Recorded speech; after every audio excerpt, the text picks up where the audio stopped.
The Duke of Cambridge has heard the harrowing stories of survivors of the Japanese tsunami during his visit to communities hit by the disaster. As part of his week-long visit to Japan and China, Prince William visited the northeast coast where thousands were killed when the wave struck in 2011. In the city of Ishinomaki, he met Hiroyuki Takuchi, a retired journalist at the Ishinomaki daily newspaper. The paper produced handwritten editions in the days following the tsunami. The Duke told him that, like 9/11, everyone remembered where they were when they saw the images of the tsunami. It remains with you forever. You remember where you were.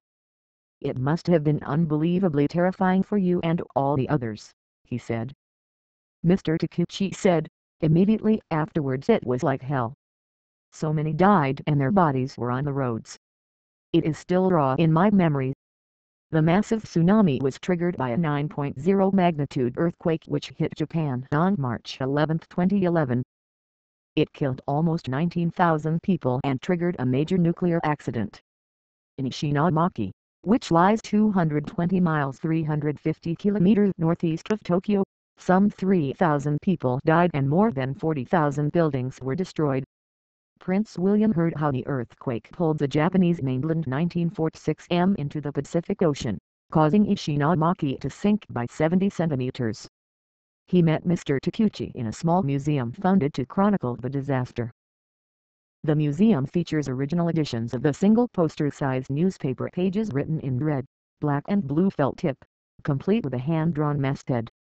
Lucky escape, Mr. Takuchi said. The tsunami hit our newspaper as well.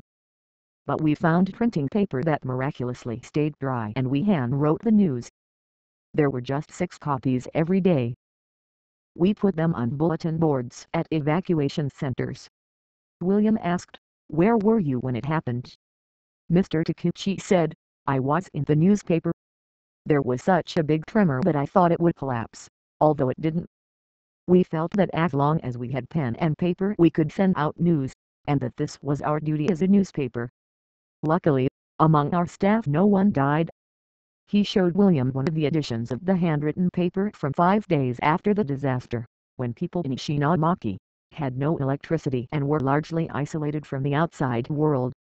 The prince also met people who lost relatives in the disaster, including couple Shinichi and Ryoko Endo, who lost their 3 children, Anna, Kanai and Kanta, all of them under 12. The visit was the Duke of Cambridge's final engagement in Japan, before he flew into China, becoming the first senior British royal on an official visit there in 30 years.